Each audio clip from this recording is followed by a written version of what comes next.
8 centuries ago, the Central Asian steppe witnessed the birth of an empire, one of the greatest the world has ever seen. Hi, I'm Josh Bernstein. I've come here to Mongolia to explore the history and legacy of the great Mongol horde and their infamous ruler, Genghis Khan. Located on the steppe of Central Asia, Mongolia is a small nation of 2.5 million people. For most of the 20th century, Mongolia was a satellite state of the Soviet Empire, and the Soviets actively discouraged national pride in Genghis Khan. Today, Mongolia is an independent nation. Walking around the capital city, Ulaanbaatar, I can see the respect they have for him. The name and image of Genghis Khan is everywhere. On everything, from buildings to beer bottles to bills. They even put his face on the side of a mountain.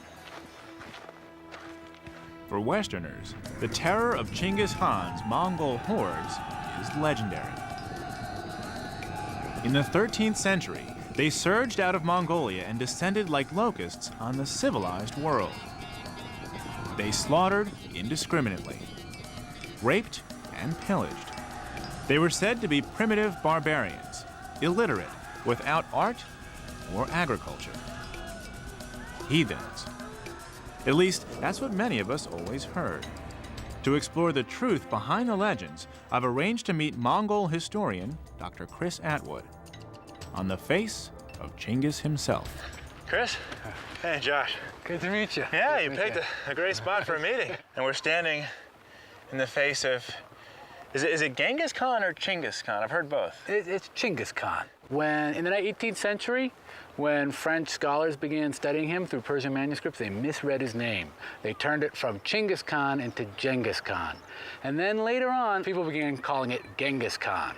Ah. But that's not right. No Genghis. Stick with Chinggis. Okay, so who was Chinggis Khan? Well, he was a builder of the largest land empire in world history. There have been lots of empires over the past 800 years. There was nothing quite like the Mongol Empire. The Roman Empire at its height was 1/4 the size of the Mongol Empire at its height.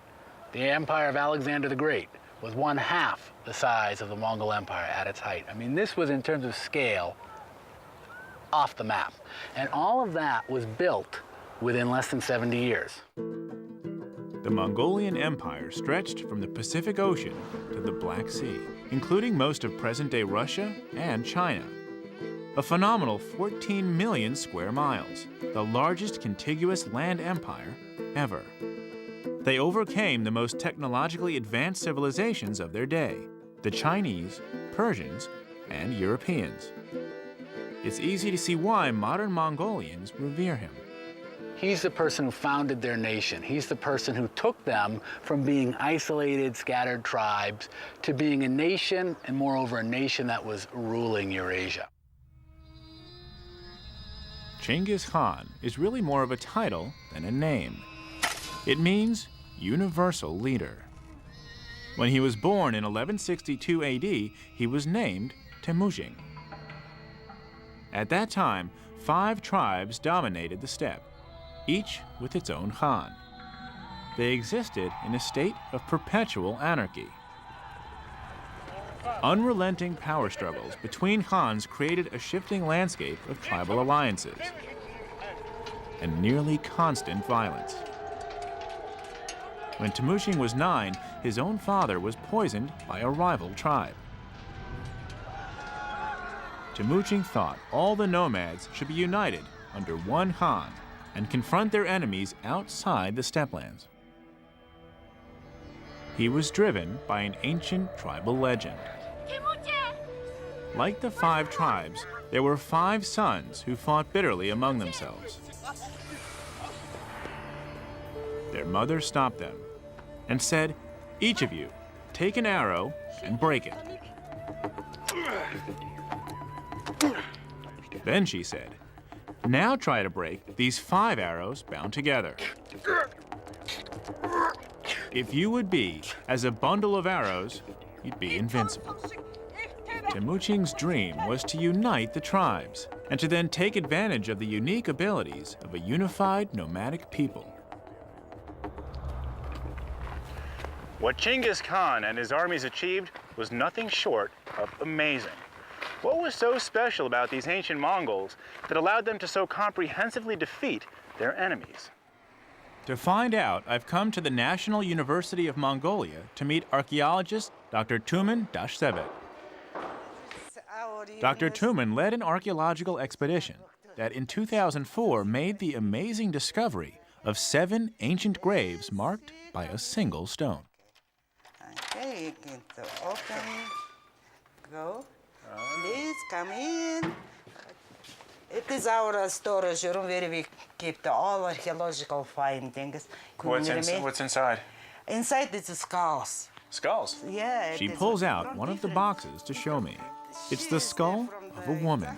And Dr. Temüjin says she has the rest of the skeleton already laid out in the next room. It's one of the rare skeletons that have been found in Mongolia in the Middle Ages. The nomads left most of their dead unburied for animals to devour. Only the elite were buried. Dr. Temüjin tells me that this royal burial has already revealed valuable clues about life in the age of the Khans. Do we know when she lived? Yeah, she lived exactly at the Genghis period. Same time as Same, Genghis? yeah. 1190 and 1230. So it's possible that she knew Genghis Khan. Maybe. Right? Yeah, that's Maybe. exciting. No, There's some evidence to support this. Dr. Temüjin shows me some of the treasures that were found buried with the woman, including gold-plated armor and a gold ring with the image of a falcon. Yeah, look, no, there's a little falcon. Look, see that little bird in there. Yeah, falcon was a symbol of the Genghis tribes. The falcon was the image of Genghis. Yeah. The ring may mean that this woman was related to Genghis, but in what way is a mystery. It's possible she was one of his wives. He was said to have had 36. But the falcon wasn't the only animal to accompany Mongol royalty into the afterlife. And you said there was something else buried with her.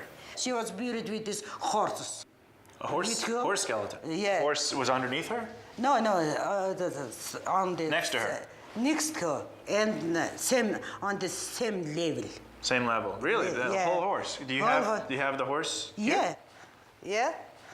Okay. This is horse's head. Yeah. But not just the head, the whole skeleton. This, yeah. Buried with her. Yeah, not only just head. Mm-hmm. Was it common for these people to be buried with their horses? Yeah, with horses. We excavated 7 graves in this site, and in all 7 graves there was a person and horse skeleton.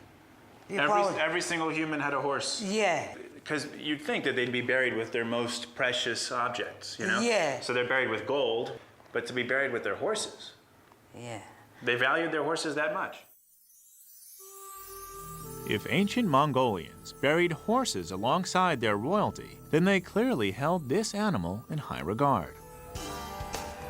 I know they rode the horse into battle, but so did Napoleon, and he wasn't buried with a horse. What made the Mongolian horse so important to the empire of the Khans? So I'm leaving the capital city of Ulaanbaatar and heading out to the surrounding steppe. I want to get a closer look at the descendants of the horses that the people of the Khan's era valued so highly. He said, turn off the road and look for the guy with the horses.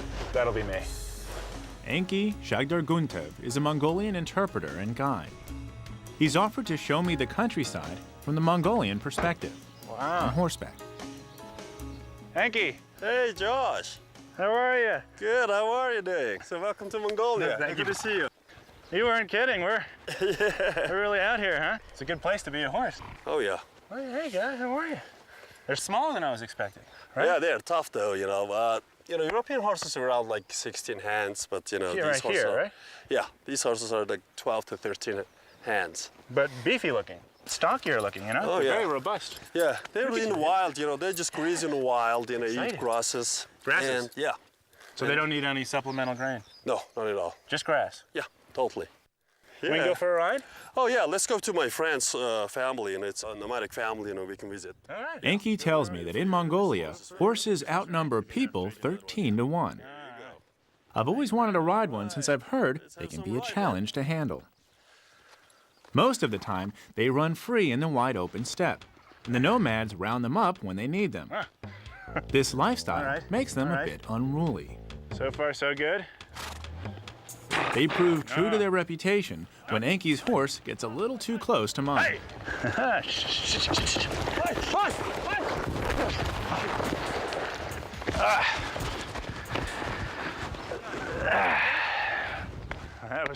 That was something, huh? Gee, okay, so I don't really know what happened. I don't know if I was thrown off or just twisted off, but the horse, it seemed to be, it clearly wasn't happy. But you know what they say, when you get thrown off a horse, get back on, so let's, all right, so let's go, my friend, yeah? Round 2. Let's try this again. Well, I think I have more respect now for Mongolian horses, and the nomads who ride them. I'm looking forward to meeting Enki's nomadic friends, who he says are only a short distance away. They could be miles away, and I'd happily ride there, even on a temperamental horse. The landscape is like nothing I've ever seen. A plain of grass and rivers stretching out to the gently rolling hills on the horizon. It's endless, and Mongolians take full advantage of it. So all of this steppe, you can put it wherever you want. Half the population of Mongolia, over 1 million people, still live the way Genghis did, in traditional gurs, what many people in America call yurts. Enki's friends are just ahead, dressed in ceremonial clothes to greet us as their guests. Enki introduces me to Akgongjigid and Nirgui. They've been living in this spot for about a month and will stay here until it starts to get cold. After welcoming me to their home, they show me how their gurs are built. So they're setting up a gear for you. Very nice. No shelter balances grace, beauty, comfort, and mobility like a gur. The 2 posts in the middle aren't a structural necessity, but are of symbolic importance. A kind of highway for the spirits, connecting the center hearth to the heavens. So this becomes what you see inside. Basically their wallpaper. Then comes the insulation. Wool from their sheep has been felted, combed, soaked, and pressed into sheets like batting. It's almost perfect. Okay. If we were to do this the way Genghis did it, Yes. is there any difference? Oh, during that time, maybe they didn't have any white cover, like felt as felt. Sure. There was almost no change since Genghis Khan time. Wow, it's looking nice. Oh, yeah. Traditionally, the inside of a gur was fairly dark, with a single hole in the dome for light. They were also filled with smoke from their fires, burning the primary fuel source on the barren steppe, animal dung. The gurs of today's nomads are structurally the same, but have a few aesthetic improvements. This is beautiful. Yeah. People sleep in here too? Yeah, this is mainly like father, mother, and the kids, they sleep here. Yeah, they have electricity. Yeah, they have a power solar resource, solar cells, yeah. Mongolian custom dictates that guests And this are is a offered traditional food and drink. Yes, it is. It's like a beer for us. Thank you. So that's the mare's milk. Mare's milk? Yes. Oh, from a horse? Yeah. Horse mare, yeah. Okay. Yeah, the first time. How do you like it? It's tangy. It's like tangy fermented milk. It's good. Let milk go almost spoiled and add a splash of light beer. That's what it tasted like. Yeah, maybe. Yeah. Wow. After drink and food, there's another custom, snuff. That's the snuff bottle. Snuff. Yeah. Just snuff it. Stuff it. Yeah, snuff. Wow. Okay. Good morning. Outside, we watch the kids round up some of their horses. These guys are good riders. Oh, yeah, they are. Good riders. Even their 5-year-old can handle a horse with ease. And this is how everyone grows up out here. Yeah. On horseback, just riding the range. Yeah, they ride horses even before they start walking. Really? Yeah. Enki tells me that their skill as horsemen was one of the things Genghis Khan was able to use to build an empire. But there were obstacles to overcome. Mainly the incessant raiding and fighting between the tribes. When he was still simply Temüjin, he discovered a way of breaking this cycle and uniting the nomads. He rejected the supremacy of the tribe, with family groups each loyal to their own local clan. Temüjin promoted those most brave in battle, rather than his own relatives. When he defeated a tribe, he would spare the lower members. He'd invite them to join his tribe as equals. One story relates how he congratulated an enemy soldier for wounding his cheek and gave him a position of honor. In this way, Temüjin destroyed old bonds and rivalries at their core. He went out of his way to utterly destroy any family that opposed him.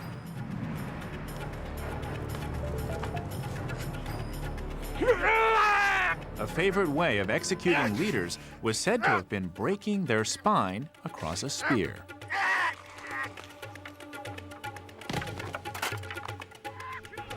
By 1206 AD, he stood unchallenged on the steppe and was publicly proclaimed Genghis Khan, ruler of all the nomads. The 5 tribes were then called by the tribal name of the Khan, Mongol. With the tribes united, a major power was created. His territory was already the size of Western Europe. But he didn't stop there. Bringing together so many men under one banner gave the steppe dwellers a chance to look out to the rich civilizations beyond their borders. For most of my travels, I've had to look under the earth to discover the past.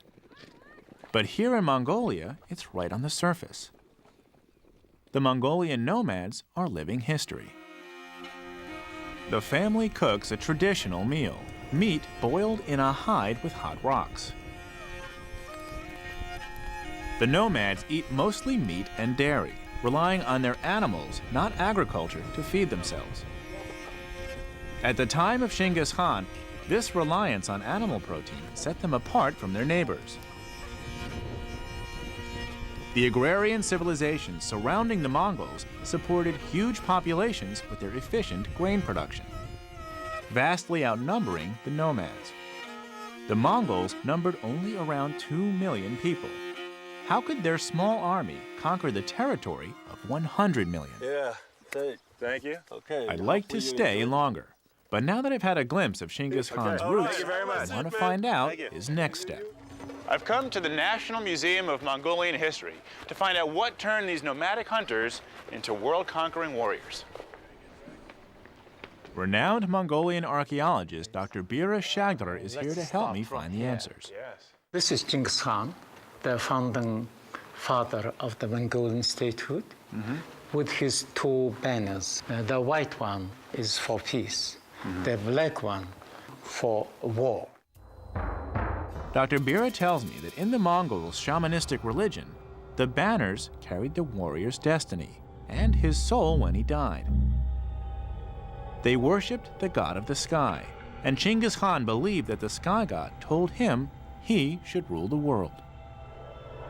He thought that it was heaven's order that he should become a great leader. So it sounds like his vision for empire was much broader than the typical Khan's vision. Yeah, and his philosophy was there should be one Khan, as there is one sun in the heaven. His philosophy was there should be one Khan. Him. He himself, of course. Genghis Khan thought his destiny was ordained by God. He didn't care about class, status, or blood ties. If you followed his way, he rewarded you. If you stood in his way, he destroyed you. As soon as he unified the tribes, Genghis Khan forbade raiding within Mongolia. With his God-given charge to unite the world under his rule, Genghis had the motive for conquest. But his army of typically 30,000 men was small compared to that of any of his neighbors. The Chinese could call on vast numbers of men. The Mongols were often outnumbered more than 2 to 1. So how could Genghis Khan defeat his enemies? In Ulaanbaatar, I meet up again with Dr. Chris Atwood, who says he can help answer my question. The first thing to understand is the Mongols' choice of weapon. Never would have picked this spot. We've come to meet Batmonk, who makes bows and arrows in the traditional way, a skill that's been maintained through the centuries. How many people in the country still know how to do this? I think 3, 2 in Ulaanbaatar and 1 in the countryside. This is traditional, he says. I mean, this goes back for generations. His father, his grandfather, they were all bow makers, just like him. The bows are a composite of 3 materials: horn, wood, and sinew. This gives it strength and flexibility. His bows are then covered with a veneer of birch bark. Batmonk says that at the time of Genghis Khan, most warriors made their own bows. That flexes a lot, huh? The way this, look at this. Watch look at how that horn. The shape makes this a recurve bow, with the tips curving away from the archer.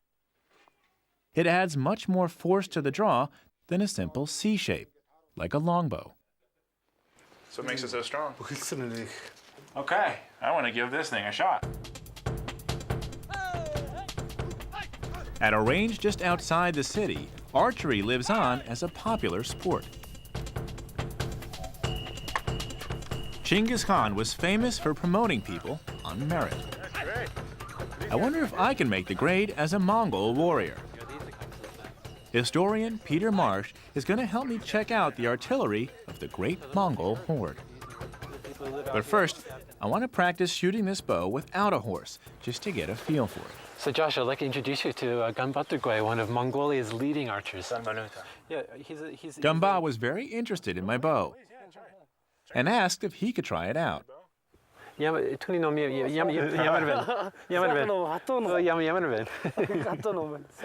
I didn't get the joke then, but I was about to find out.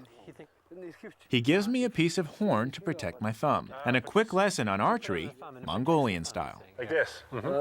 Then you can pull. Oh, that's different. So we're not pulling with these fingers here. Right, exactly. You're pulling with the thumb, which is protected with this little device here.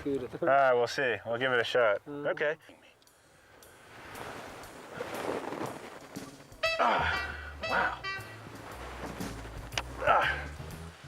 I'm a competent archer, but between the thumb ring and the bow's strength, it's a real challenge. Much stronger bow than the archer. The draw weight of this bow is 100 pounds. That hurts so much. Which hurts if it snaps against your fingers.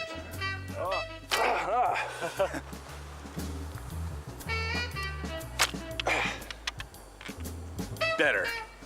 I'm getting a little suspicious of how Gamba does it.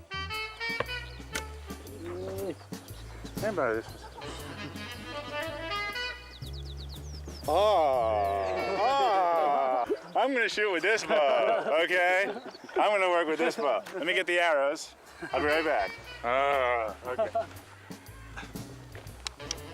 Make me start on the 100-pound powerful bow, and he's shooting much lighter bow. I think these Mongolians are having a good laugh at my expense. Falling off horses, using 100-pound bows. I'll try this with Gamba's bow. It's okay, yeah? Yes. Very nice. Okay. Here we go.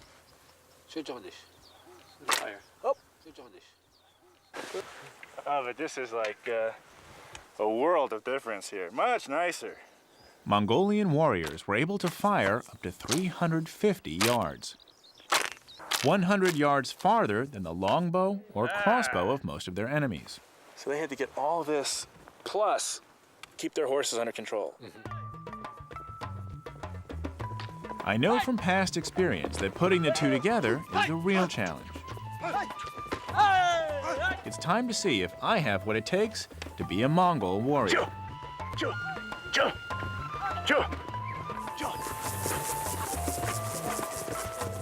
It's not easy. But in skilled hands, it was a deadly combination. The warriors could stand in their stirrups at full gallop and shoot in any direction. The two pieces, horse and bow, are a perfect fit, but don't fully account for the Mongols' success. Asian cultures had been shooting recurve bows from horseback for at least 1,000 years. What they lacked was the military genius of Genghis Khan. He took the twin strengths of the nomads, great archery and great horsemanship, and added a new element: organization.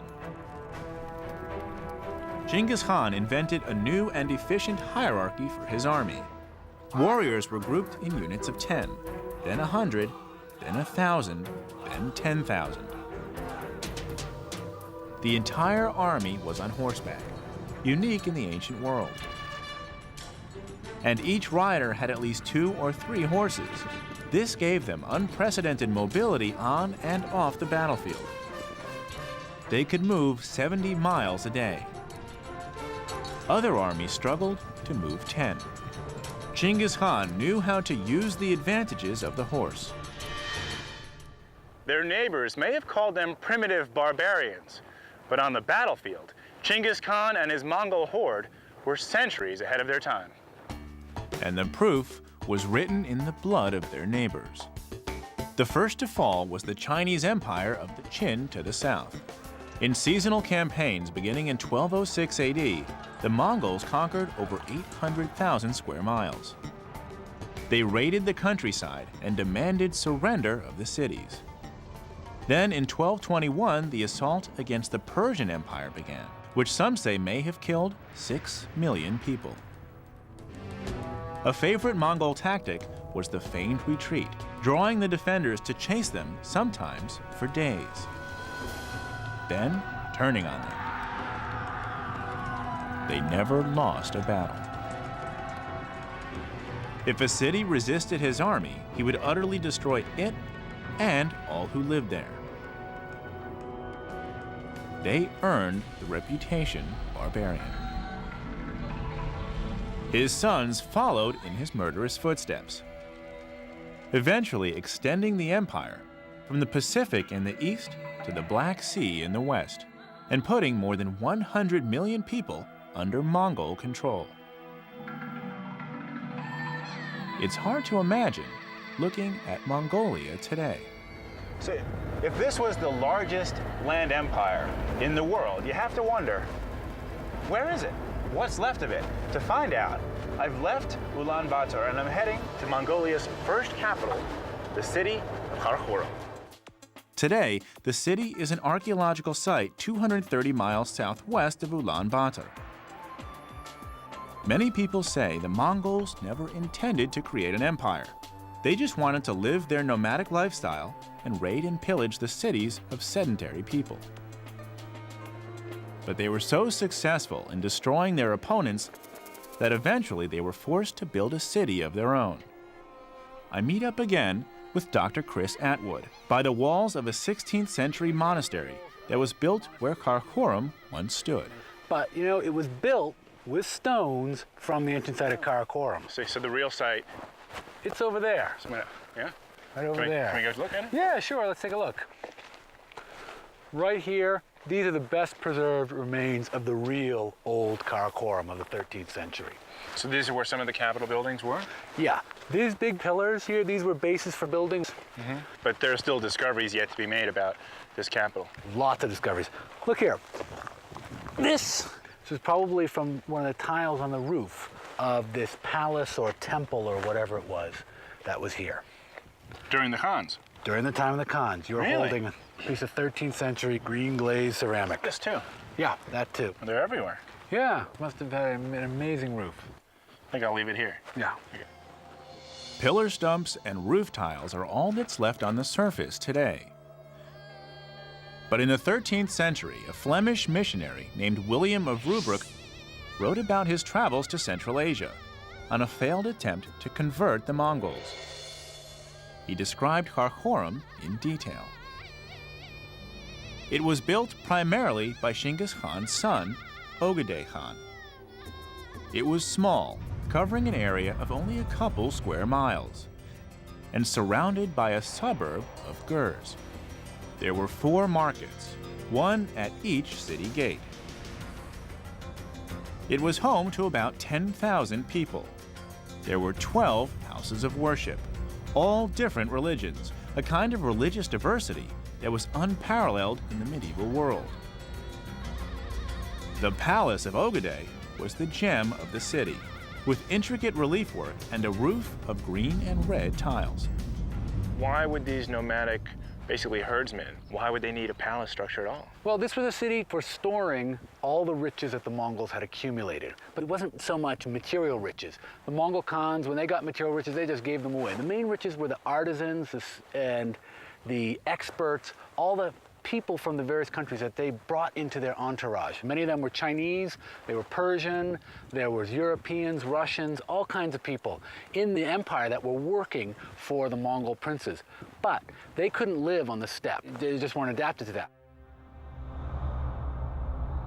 Genghis himself, when he visited the city, would live outside the walls in a gur. As his empire grew, he proved to be more than just a brilliant warrior.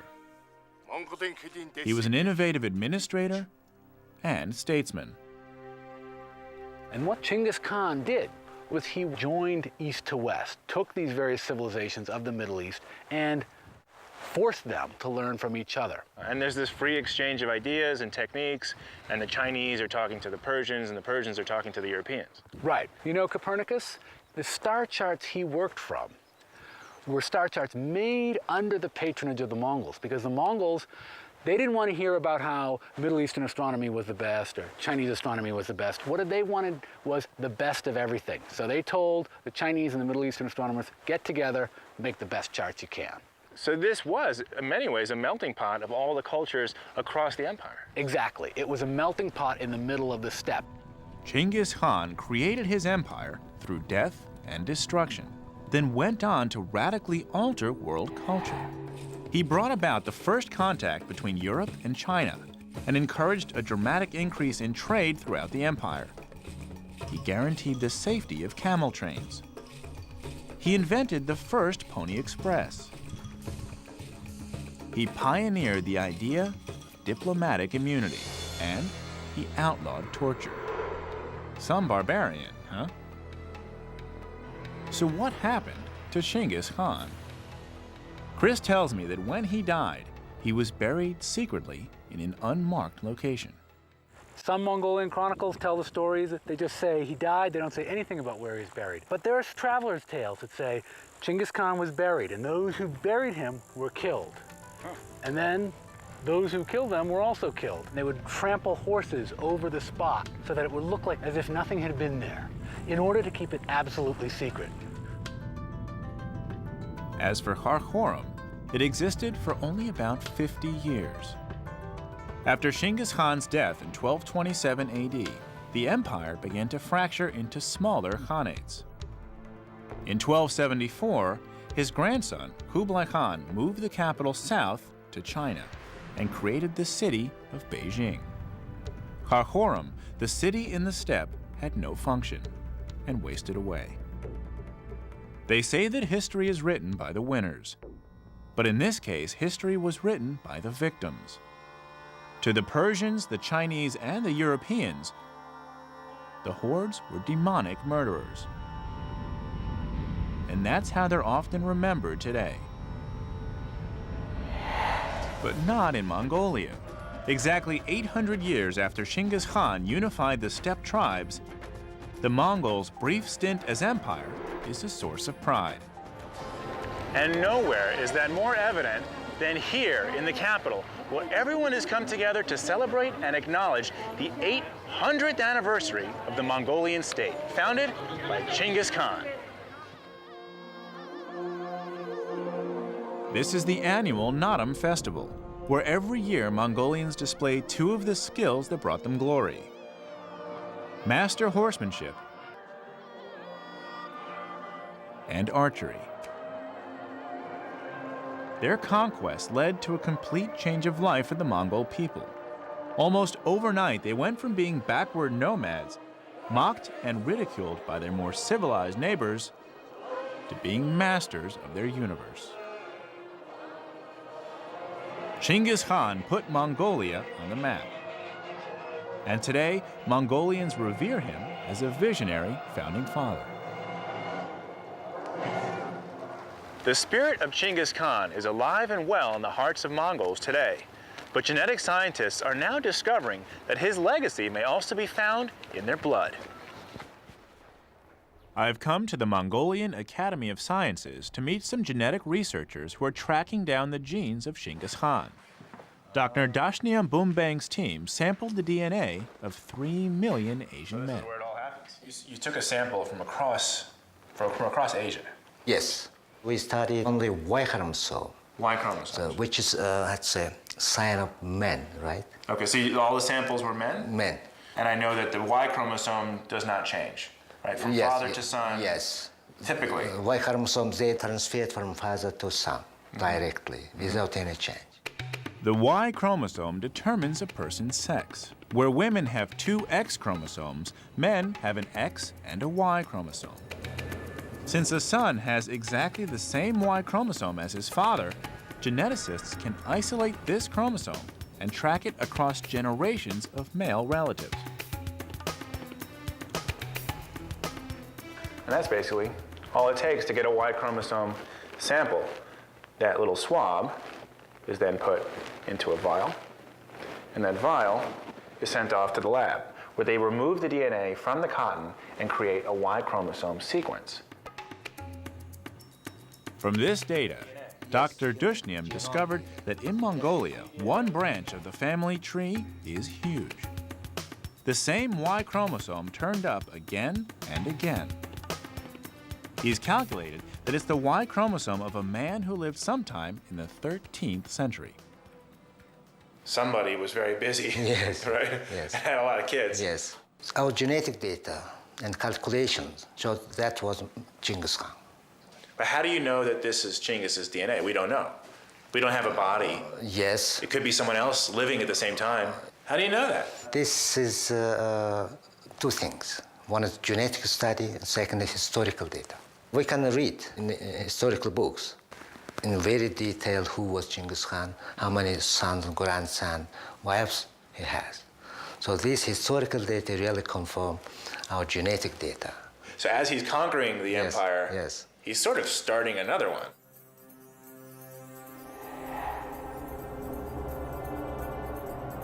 Genghis and his sons after him each had hundreds of concubines and had made it a mission to spread their seed throughout the lands they conquered.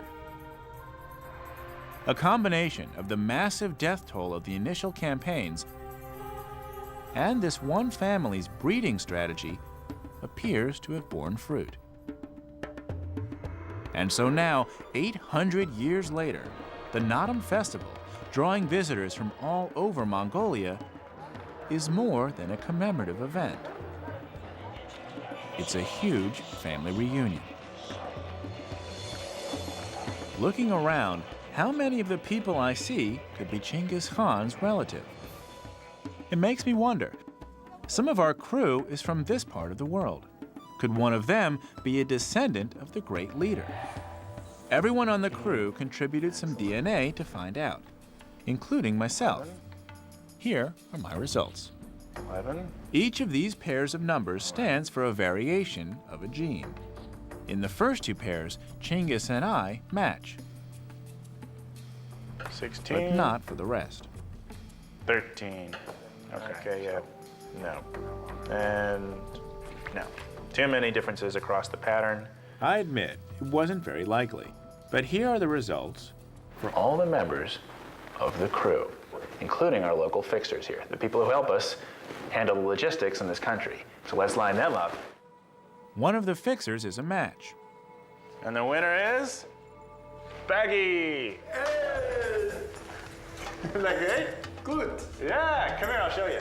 I'm happy. Almost every single number is a match. Baggy, Thank you. Baggy Khan. It just goes to show that Genghis Khan's progeny are everywhere in this country, something Mongolians point to with pride. A lot of people can share Baghi's royal ancestry. Dr. Dashtiam has calculated that across the lands they conquered, 8% of the population is descended from Genghis Khan. Worldwide, that's about 1 in 200 people.